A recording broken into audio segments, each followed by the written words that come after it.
What's going on, guys? So today's video is going to be really interesting because I'm going to be comparing two pieces of construction equipment that you may actually be looking for your own. And you might be specifically wondering what you should purchase first or what might better fit your need if you can only afford to get one of these and maybe rent the other one when you need it. Now in front of me, we have my brand new John Deere 50G. This is a compact excavator.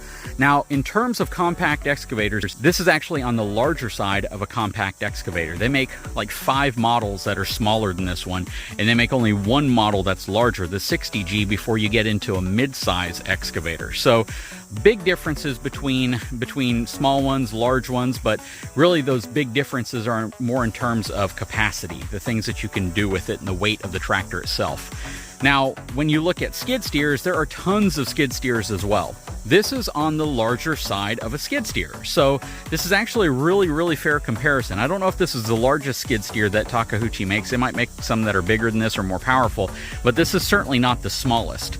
So I think this is really a good apples to apples comparison in terms of what might be better for you and how you plan on using something like this if you got one. Which one do you need more than the other? Which one will you get more use out of more than the other if you plan on buying one and maybe renting the other? So let's talk about that. I think this is going to be really informative for those who are on the fence, because I sure know I was on the fence at first. Hang tight, I'll be right back.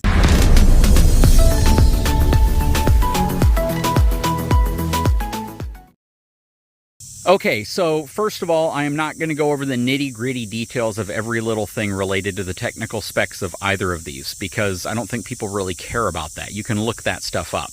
I want to show you the practical aspect of owning one of these and how I use it, which may be very different than how you plan on using it. Of course, we have it out here as a homestead machine. This is designed for us to use in a homestead situation. This isn't going to rack up thousands of hours per year. It's going to rack up very low hours, but it's mainly the convenience of having this tool ready whenever we need it.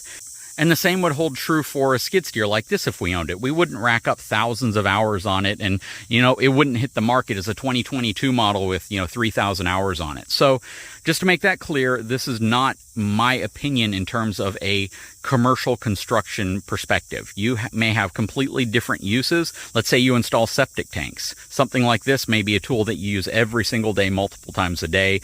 If you put foundations in place every single day, multiple times for all this stuff, that's not me. I'm just going to go over why I prefer this machine in terms of ownership versus this machine. And I think this might resonate with a lot of folks who may be on the fence as well if you're looking at buying a piece of equipment like this. So first and foremost, the price of both of these is really going to be about the same. About, I guess, out the door, you're probably going to be in the mid-70s, $75,000 to $80,000, depending on how you get it equipped, if you get the thumb, if you get extra hydraulics, if you get different connections, things like that. So they're roughly going to be the same. This one might be a little less expensive only because it does not have the enclosed air-conditioned heated cab. And because of that, that actually brings the price down quite a bit. It's like a $10,000 difference if you don't want an enclosed cab. Out here in South Texas, especially when you're surrounded by bees and wasps, it really makes sense to have an enclosed cab if you can opt for it. Air conditioning in an enclosed cab just makes the biggest difference in the world if you want overall comfort if you're going to be in it for a while. That said, from a practical use perspective, why did we opt for a mini excavator over a skid steer? Well, mainly because we already have a tractor with a bucket on the front of it. And it does just about every conceivable thing we would need done. And if I haven't been able to do it with that, this has been able to assist. Like, when you talk about small tractors, they don't have a ton of lifting capacity. This has several tons worth of lifting capacity. This would have several tons worth of lifting capacity if we had it. But again, if I'm just using it for that, then I'm doing it wrong. That's not what this is just designed for, unless I own a company that I need to move big, heavy pallets around all the time. The few times that I have a pallet that has over 800 pounds on it is so minimal that just having this for that purpose wouldn't make any sense. And my tractor can do everything that I would need it to do that this could do. And it does it at a lower cost, lower weight, and more convenient package for me that doesn't burn as much fuel. Now, if I needed to do a big construction project like we were doing with the pond, or moving large piles of dirt around, or digging a big hole, this would kind of come in handy. But at that point, I can kind of use this with my 36-inch bucket, which is sitting right over there. So I have the capability of digging deep deeper than I could ever dig with this, in a more precise manner than something like this would, be in terms of benefiting me out here. Also, with this, I can use this as a multi-purpose tool for my needs, using it as a crane, using it as a bit of a bulldozer, using it to dig a big hole, using it to pull stumps out of the ground. Sure, you could use this for that, but practically speaking, it's not the best tool for the job. And I know there's better tools for the job, but when it comes to universally using something like this for multiple jobs, the excavator does a better job. Now, if I were moving a lot of dirt from point A to point B, this would hands down be the winner. This can do it quicker, more effectively, more dirt at one time, more precisely. The speed, getting a job done quickly. If you're a commercial operator and you are billed by the hour, you bill by the hour, this for moving dirt would absolutely be the winner. So you would use something like this to pile the dirt up, and then you would use something like this to move that dirt, maybe grade it, put it in place.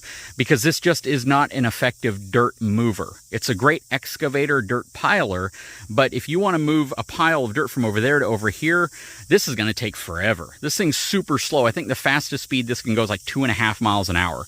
It is incredibly slow. It's very clunky when you're moving it around. It is not smooth feeling. It doesn't feel like you're just coasting where you want to go like this does. This is so quick, so agile, so maneuverable when you're moving a lot of dirt that hands down, that blows this out of the water.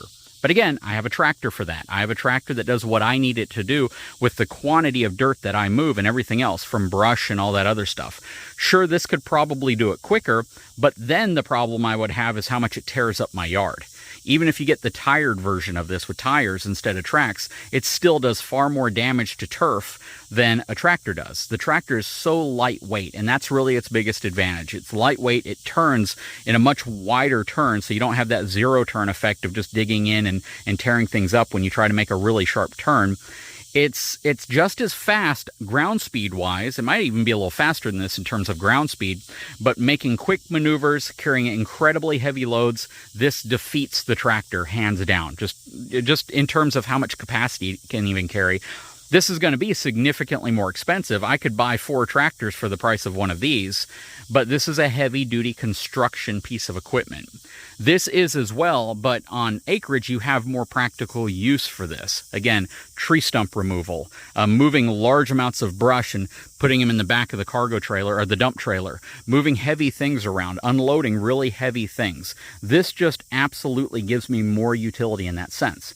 So if you are a landowner or a homeowner, or you are, starting some type of landscaping business, construction business, tractors plus an excavator make a lot of sense unless you really need the brute force capability and the maneuverability of a skid steer. The speed of moving dirt on this is going to really, really help in your favor, because you can carry like 4 loads of dirt in this versus the 1 load that I can carry in my tractor at any given time. This is going to be much more powerful in just every sense. This can climb hills my tractor can't. This is going to stay planted in areas where my tractor might get really squirrely and risk rolling over. This is going to give you a lot of those functionalities, and it's going to be able to do it at a much, much more commercial, heavy-duty level than these, small mid-sized tractors like the one that I have. In terms of all the other stuff that we would need done, including some of the things the tractor can do, this works out better. For instance, when we start, trimming trees and we have big piles of brush and trees, the tractor with some forks could put them in the back of my dump trailer, but it doesn't do it really well. It doesn't tilt right. It's a lot of awkwardness to doing it, whereas this just makes it super easy. I just grab it with the thumb and throw it in the back like it's nothing. But again, if I'm moving a lot of material from point A to point B, this is the wrong piece of equipment for it. So this might not be the right piece of equipment for you to get first and foremost if you have to move a lot of material from point A to point B. Now, if you're staying at point A and you simply need to rotate to move stuff out of a hole, or to move stuff from maybe next to a trailer onto a trailer or a dump trailer, things like that, then this might be the better piece of equipment for you. I would venture to say in a landscaping scenario, this might work a little better for you, because if you're moving things like boulders or spreading rocks or things like that, you might find this a little bit more universal to what you're looking for, and then maybe save yourself some cost and get a nice, mid-size or compact tractor with a bucket to get the materials out to where you're using this. If you're moving a lot of material from a dump truck, from a pile, from a gravel yard, something like that, and you need to move it to another area on the property, then a skid steer might be beneficial for you if the load exceeds what you're able to do on a tractor, or if the environment you're working in requires that you get something like this because of its maneuverability, because of its capabilities of working in that type of maybe a more sloped environment that a tractor just wouldn't be stable under. Those types of things. So I really think the environment dictates the use. These things are so maneuverable. They absolutely are. But again, with that maneuverability comes damage, and that damage is likely going to be grass or lawn or whatever you're trying to possibly keep up with. So if you care about that aspect of it, this might not be the best fit for you. Even with tires, it's going to do more damage because of the weight of the unit and how those tires turn and how sharply it can turn in like a zero-turn maneuver than a lighter weight tractor would do. So, you know, these things work out really well moving a lot of dirt. These things work out really well moving a lot of dirt and doing other projects like lifting and transporting stuff from the ground to something higher, or from something higher to the ground. Again, acting like a crane. That's why we put a hook on the back of it. Two totally different uses. But for your business or your home or your application, you might find one of those uses is something you'd be doing a lot more often. My main thing I want to concern you about, or just warn you about, is you may think this is what you want because of that movement of dirt from point A to point B, when in fact a tractor might do it a little bit more efficiently for you. And you can get a big tractor. You could get a huge tractor for the cost of something like this, but then you are getting into more weight. And with that weight comes damage if you're not careful. Or, you know, lawn and turf damage. For what we use our tractor for, it's perfect. Absolutely perfect. There are just such few opportunities that we've had to need something with more capacity up front. And when those situations occur, it just takes us a little bit longer to do it. And we've saved a lot of money because that tractor was like under 20 grand. Something like this, again, is going to be upwards of $70,000 to $80,000. So just keep that in mind. Anyways, guys, I sure hope you enjoyed this video. I hope this clarifies some questions that you may have had if you're trying to find out what is a better tool for your use. For us, it's the excavator and a compact mid-sized tractor versus an excavator and a skid steer, because the tractor plus this does everything we need them to do. Anyways, guys, I sure hope you've enjoyed the video. If you haven't had a chance, please take a moment, subscribe to my channel, give me a thumbs up, and we'll talk to you again very soon.